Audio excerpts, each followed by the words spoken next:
വായ്പാറശ്ശേരി എന്ന ചെറിയ ഗ്രാമത്തിൽ ഉരുളുന്ന ചെറുകുഞ്ഞിന്റെ വിലങ്ങും കള്ളപ്പടിയും പോലെ തികഞ്ഞ നിശബ്ദതയാണ് പടരുന്നത്. കാലം വീശിപ്പോകുമ്പോൾ കാറ്റിന്റെ ശബ്ദം പോലും അവിടെ ഇല്ലാതാവാൻ തുടങ്ങി. വാതിൽപ്പുറത്ത് താണ്ടലും വഴിയിൽ ഉരുളുന്ന കല്ലുകളും വയസ്സായ ചെറുവീണുകളും അവിടെ എക്കാലവും ആ ഉരുട്ടായ ജീവിതത്തിന്റെ സാക്ഷ്യമായി. ഒരിക്കൽ ആ ഗ്രാമത്തിലെ പാറക്കുളം എന്ന സ്ഥലത്ത് അകറ്റപ്പെട്ട ഒരു വീട് ഉണ്ടായിരുന്നു. അതിന്റെ പുറത്ത് ചുറ്റും ചുറ്റി നിലകൊള്ളുന്ന കിളിമുക്കുകളും പൊട്ടിച്ചുരുക്കിയ പാറകളും വെളുത്ത മഞ്ഞിന്റെ മഴമൂടുന്ന കണ്ണികൾ, ഇവ എല്ലാം യഥാർത്ഥത്തിൽ സത്യം അല്ലെങ്കിൽ വെറും ഒരു മൃത്സംശയം മാത്രമാണോ? എല്ലാം തിരിച്ചറിയാൻ ഇത്രയും കാലം പിറകിലേക്ക് പോകേണ്ടി വന്നു. ആരെങ്കിലും ഇവിടെ താമസിച്ച് ജീവിച്ചിരുന്നിട്ടുണ്ടോ, അല്ലെങ്കിൽ എല്ലാം വിസ്മയത്തിന്റെ ഊഷ്മള ഭയത്തിലേക്കുള്ള വഴിയുണ്ടായിരുന്നോ? അവിടെ ഗൃഹപാലികകളുടെ നിലവിളി മുഴങ്ങുകയായിരുന്നു. അപ്പോഴത്തെ ഗ്രാമവാസികളുടെ സ്വപ്നങ്ങളിലെ വർത്തമാനവും കനത്ത സംശയവും അവിടെ ഉറങ്ങിക്കൊണ്ടിരുന്നു. മൂക്ക് കുത്തിയ ഭയവും ഒരു അസംബന്ധമായ വിസ്മയങ്ങളും ഗ്രാമത്തിലെ എല്ലായിടത്തും നിന്നിരുന്നു. കൂട്ടായ്മയുടെ അവസാന സമയത്ത് ഒരിക്കൽ അവിടെ എത്തുന്ന യാത്രക്കാരനായി ഒരു പുരുഷൻ വന്നു. തന്റെ ഗവേഷണത്തിനായി അയാൾ ഉൾപ്രദേശത്തെ കഥകൾ ശേഖരിക്കുന്നയാളായിരുന്നുവെന്ന് അദ്ദേഹം പറഞ്ഞപ്പോൾ ഗ്രാമം അവനെ മൂർഖമായി കണ്ടു. നീതിയുടെ ചെറുതായിന്മയിൽ എന്തെങ്കിലും സംഭവങ്ങൾക്കിടയിൽ. ശരി, അയാളുടെ പേര് ആനന്ദ്. അവൻ ഹോസ്പിറ്റലിൽ ഒരു ഗവേഷകനായിരുന്ന, എന്നാൽ സമാനമായ ഒരു വ്യക്തി കൂടുതൽ കൊതിയോടെ കൊത്തിയെടുത്ത ശേഖരത്തിലേക്കുള്ള ആഗ്രഹത്തിലേക്ക് സഞ്ചരിക്കവേ അയാൾ വെറുമൊരു ചെറിയ ഗ്രാമത്തിലേക്ക് മാറി. പക്ഷേ അയാളുടെ അറിവ് അത്ര എളുപ്പമായിരുന്നില്ല. കാഴ്ചകളും കേട്ടും അറിയാവുന്നവന്റെയും ഭാവനയും സ്വപ്നങ്ങളെക്കുറിച്ചുള്ള വീഴ്ചയും അദ്ദേഹത്തെ അതിശയിപ്പിക്കുകയും ചിതറിച്ചിതറിച്ച് ഒരു മനസ്സിന്റെ അവസ്ഥയിലേക്ക് കൊണ്ടുപോയി. ഗവേഷണത്തിന്റെ കൊതിയേറിയ ഈ വിശേഷങ്ങളിലേക്കുള്ള യാത്രയായി ആനന്ദ് അതിന്റെ ആദ്യകാലങ്ങളിൽ സമാധാനത്തോടെ ജീവിക്കുകയായിരുന്നു.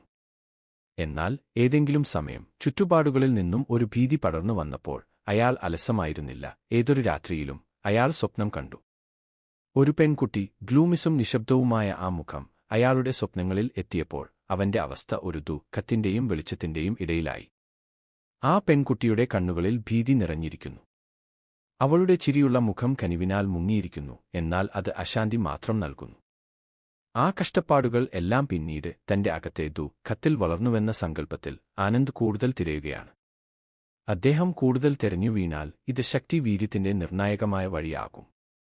എന്തായാലും ആ പെൺകുട്ടിയുടെ പേരും ജീവിതവും ആരുടെയും അറിവിൽ നിന്ന് മറഞ്ഞിരിക്കുന്നു. അവളുടെ അനന്തരദുഃഖം ആ ഗ്രാമം മുഴുവൻ ചുറ്റിപ്പറ്റിയിരുന്നു. ആ പെട്ടെന്നുള്ള ഇക്കാലഘട്ടത്തിലെ സ്വപ്നം അതിന്റെ മഹാനായ ഹരിതലോകത്തിന്റെ സാക്ഷ്യമായി നിലകൊള്ളുന്നുവെന്നാണ് ഇപ്പോഴും പറഞ്ഞു പോകുന്നത്. എന്തായാലും ആനന്ദ് ഗ്രാമത്തിൽ കൂടുതൽ താമസിക്കാൻ തുടർന്നു. പക്ഷേ അവിടെ നേരിടുന്ന ശാന്തതയും സമാധാനവും അവന്റെ മനസ്സിൽ തിരപ്പുകൾക്ക് കാരണമായി. ആ പലയിടത്തും ദൃശ്യമാകുന്ന ഭീതി, കണ്ണുകൾക്കു മുന്നിൽ കുടുങ്ങിപ്പോയ സ്വപ്നങ്ങൾ അവിടെ നീങ്ങിയപ്പോഴും അവന്റെ പിന്തുടർച്ചകളെ കൂടുതൽ ആലോചിപ്പിച്ചു. ദിവസവും അയാൾ ഒരു പുതിയ വസ്തുതയുടെ പിന്നിലായിരുന്നു, എന്നാൽ ആരും ഇക്കാര്യത്തിൽ തുറന്നു പറയുന്നില്ല. ആ ഗ്രാമത്തിൽ ഒരു വലിയ കിടപ്പാണ് തുടരുന്നത്. ചുരുങ്ങിയ ചില വാചകങ്ങളിലാണ് ഗ്രാമത്തിലെവരെ നിശബ്ദതയും ഭയവും പടരുന്നത്. അവിടെ താമസിക്കുന്നവർക്ക് തിരിച്ചറിയാൻ സാധിക്കും, എന്നാൽ വിശാലമായ അകത്തുള്ളവർക്കും സങ്കല്പങ്ങളിലുള്ളവർക്കും അതുപോലെ ചില ലക്ഷണങ്ങളുമായി മുന്നോട്ടു പോകുന്നുവെന്ന് മാത്രം. ആനന്ദ് ശബ്ദങ്ങൾ കേട്ടു, സാന്ദ്രമായ അനുഭവങ്ങളും അറിയേണ്ടതായി വന്നു. വെടിവച്ചുപേയായ വലിയ പാറകളുടെ മുകളിലേക്കുള്ള ആകാമായമായ കാലാകാലങ്ങളിലേക്ക് അദ്ദേഹത്തിന്റെ കരുണയിൽ നിന്നും ചിന്തകളുടെയും ഗ്രാഹ്യത്തിന്റെയും ഭാഗമായി ആനന്ദ് ഗ്രന്ഥരൂപങ്ങൾ കൂടി തിരയുന്നതിന്റെയും ബോധത്തിന്റെ തളർച്ചപ്പെട്ട ഒരു കാര്യമായ സങ്കല്പത്തിലേക്ക് കടന്നു. ഒരു രാത്രി ആനന്ദ് സായാഹ്നത്തിൽ ഗ്രാമത്തിലേക്ക് നടന്നു. ഭൂതകാലത്തിലെ കഥകളെ അതിലേക്കും തിരികെ എത്തിച്ചു തിരിഞ്ഞു. അപ്പോൾ ഒരു ചെറിയ പള്ളിയിലെ അടുപ്പുകടലുകൾ തുറന്ന് ഓർമ്മകളുടെ അടയാളങ്ങൾ അവനെ ആകർഷിച്ചു. ഒന്നാം കണ്ണിലാരായി ഉള്ള ഒരു കന്നിയും പുത്തൻ നൊന്തു നിൽക്കുന്ന ഒരു പ്രതിമയും അയാളുടെ ഉള്ളിലേക്കുള്ള മനസ്സിലേക്ക് കടന്നുപോയിരിക്കും. ആ മുഖം, അതിൽ നിന്ന് പൊട്ടിയൊഴുകുന്ന മേഘങ്ങളുടെയും കനഞ്ഞുപോയ കണ്ണികളുടെയും മഞ്ഞിനൂൽകൾ, അവളുടെ ദുഃഖവും ദുഃഖകരമായ ഒരു പാദവും. ചെറിയ ഒരു പാടത്ത് നിൽക്കുമ്പോൾ ആ ഗ്രാമത്തിലെ ഉയിർത്തെഴുന്നേൽപ്പുകളും ബോധത്തിലെ ദുഃഖകൾക്കും പ്രചോദനമായിരുന്നു. നിന്റെ പാതയോ എന്റെ ജീവിതവും കാണാനാകും. ഒരു കൈപിടുത്തം. അത് ഒരിക്കലും അവസാനിക്കുന്നില്ല. അതിന്റെ പിന്തുടർന്ന് ഉയർന്ന ഒരു ശബ്ദം. അതുകൂടി അയാളുടെ വിരൽപ്പടി പുരികത്തിലേക്ക് പ്രസ്ഥാനമാകും. അവളുടെ കൈകൊണ്ട് പാറ പോലെ കനത്തൊരു ഓർമ്മ. അയാളുടെ മനസ്സിന്റെ ഓരോ കോണിലും ഒരു നീണ്ട, മതിപ്പില്ലാത്ത ഭയം പടരുകയാണ്. നമ്മുടെ എല്ലാ ദുഃഖങ്ങളും ഇവിടെ തെളിഞ്ഞിരിക്കുന്നു. അവളുടെ ദുഃഖം ആ ഗ്രാമത്തിന്റെ മണ്ണിൽ നിറഞ്ഞതിന്റെ അനുഭവങ്ങളിലേക്കുള്ള ക്ഷീണം തന്നെയാണ്. എല്ലാവരും അവർത്തെക്കുറിച്ച് പറയുകയാണെങ്കിൽ ആനന്ദിന്റെ മുൻപിൽ പുത്തൻ ഒരു ഭയാനകം മുഴങ്ങുകയാണ്. അടുത്ത ദിവസം ആനന്ദ് ഒരു പഴയ ബുക്കുകൾ അടക്കം കണ്ടു. അതിൽ ഒരു പൂർവ്വകാല മായാമുറുക്കിന്റെ കഥയുണ്ട്. കുറേ നാൾ കഴിഞ്ഞ് ഒരിക്കൽ ഒരു പെൺകുട്ടി ഗ്രാമത്തിൽ ഉണ്ടായിരുന്നു.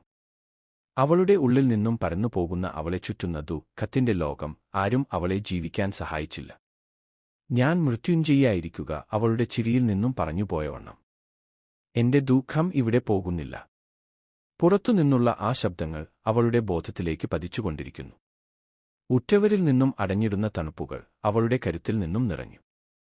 ഗ്രന്ഥങ്ങളിൽ നിന്നും ഉയരുന്ന ഓരോ പദവും അതിന്റെ മധ്യത്തിലേക്ക് കടന്നുപോയിരിക്കുന്നു. പുഴയുടെ തീരത്തുനിന്നുള്ള ഉറക്കെ വരുന്ന പുഴുക്കടലുകളുടെയും നീളുന്ന കാറ്റിൽ നിന്ന് ഉരുളുന്ന മണ്ണിന്റെ ഗന്ധം ആനന്ദിന്റെ ചിന്തകളെ അനിയന്ത്രിതമാക്കി.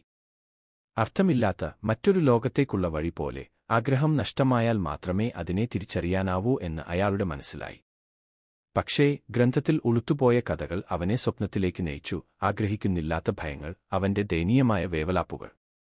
ഗ്രന്ഥത്തിന്റെ നീളുന്ന പേജുകളിൽ നിന്നും തന്റെ കയ്യിലെ ചിന്തകൾ ശ്വസിക്കുന്നതുപോലെ, വിശേഷമായി 10,000 വർഷങ്ങളായി പരാജയപ്പെട്ട ചിന്തകൾ. പാലത്തിനുള്ളിൽ അടങ്ങിയിരുന്ന ഓർമ്മകൾ, അനുഭവങ്ങളുടെ പ്രതിബിംബങ്ങളായിട്ട് ആനന്ദ് അയാൾ പറയുന്ന പ്രകൃതികളിലൂടെ എങ്ങനെയാണ് നടക്കുന്നത് എന്ന് വായനകൾക്കിടയിൽ നശിച്ചിരിക്കുന്നു. അവളുടെ ഒരു ചിരി, അവളുടെയും അവളെക്കുറിച്ചുള്ള ചിന്തകളുടെ തടസ്സങ്ങൾ ചുറ്റും സാവധാനമായ അന്തരീക്ഷത്തിലേക്ക് കടന്നുപോയി. അവളുടെ മുഖം എപ്പോഴും ആ അന്യമായ, പരാജയമായ ശബ്ദങ്ങളിൽ മുഴങ്ങിയിരിക്കും. ഒരു രാത്രിയിൽ ആഗ്രഹവും ഭയവും ഒരുപോലെ വിഴുങ്ങിയ അവന്റെ ദൃഷ്ടിയിൽ ഒരു ശരീരം പടർന്നു വന്നു. ആ മുഖം മൃദമായി മുങ്ങിയതും ഭയത്തിലായിരുന്നവളെക്കുറിച്ച് പറഞ്ഞ്, ശരിക്കും നീ തന്നെ അറിയുന്നില്ല. ആ ചെറുപെൺകുട്ടിയുടെ മുഖം, അവളുടെ കണ്ണുകളിൽ നിറഞ്ഞ അവരാൽ കാണപ്പെട്ട ചിരിയിൽ നിന്ന് രഹസ്യത്തിന്റെ തെളിവ്. ഞാൻ മറിയം, അവളുടെ ശബ്ദം പടർന്നു. നിന്റെ സ്വപ്നങ്ങളിൽ വരാൻ വന്നിരിക്കുന്നു. അങ്ങനെ ആദിയും യഥാർത്ഥത്തിൽ കത്തിക്കൊണ്ടിരിക്കുന്ന ദുഃഖവും അവളുടെ ദുഃഖം.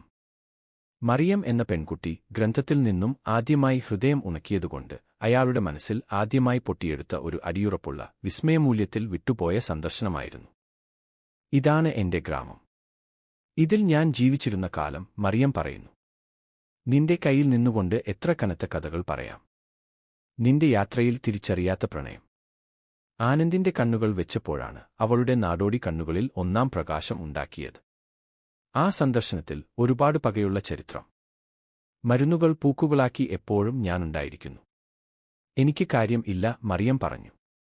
എന്റെ പേരിലും എന്റെ വേദനയിലും ഇതാ. ഞാൻ എപ്പോഴും നിന്റെ പാടുകളിൽ ഉണ്ടാക്കുന്നതാണ്. പുതിയ കുളിർ പിറക്കുമ്പോൾ ആ ഗ്രാമം മുഴുവൻ മറവിൽ മറഞ്ഞുപോയിരിക്കും. വാതിൽ കൂടി അടങ്ങിയിട്ട് ആരും തിങ്കലായിരുന്നില്ല, സൂക്ഷ്മമായ ഭയത്തിൽ. ശാന്തമായ കാലങ്ങളിൽ എങ്കിലും അവന്റെ കഴിവുകൾ അവളെ സങ്കൽപ്പിക്കുന്നുണ്ടെന്ന് അയാൾ തിരിച്ചറിയുകയായിരുന്നു. ഓർമ്മകളെ മാറ്റിമറിക്കാൻ കഴിയില്ലെന്ന് വിശ്വസിച്ചപ്പോൾ എങ്കിലും 12 വർഷത്തിനിടെ ഗ്രാമത്തിലെ എല്ലാ കോണുകളും നിശബ്ദതയുടെ നീലസ്വരത്തിൽ മുങ്ങിയിരിക്കും. ഇത് തിരിച്ചു പിടിച്ച പാതയല്ല, അവളുടെ ചിരി. ഈ മനുഷ്യരുടെ അവസാനത്തെ നീക്കം. പ്രസ്താവനകളും അവളുടെ സ്വപ്നങ്ങളിലും പാടുകൾ, അനശ്വരമായ മായാജാലങ്ങൾ. അടുത്ത് കാണുന്നത് അവിടെ എപ്പോഴും മാറ്റത്തിന്റെ സ്വയം വീണ്ടും തുറക്കുന്നു. ഇതിനൊടുവിൽ ആനന്ദ് ഗ്രാമം വിട്ടുപോയി. പക്ഷേ മറിയത്തിന്റെ പ്രേതം ആ വാതിലുകളിലേക്കും അവളുടെ കണ്ണുകളിലേക്കും തന്റെ ഉള്ളിലേക്ക് ഇടുങ്ങി, അവന്റെ മനസ്സിലേക്കും. ഒരുപാട് വർഷങ്ങൾക്കുള്ളിൽ ഹൃദയത്തിന്റെ തണലുകൾ ഇനിയും ഒറ്റപ്പെട്ടു നിന്നിരിക്കുന്നു. അനശ്വരമായ ഒരു പാതയിലൂടെ ഒരു തവണയും കാലത്തിന് മാറുന്ന വഴി. ആനന്ദ് ഇനി ഒരിക്കലും ആ ഗ്രാമത്തിലേക്ക് മടങ്ങിപ്പോയില്ല.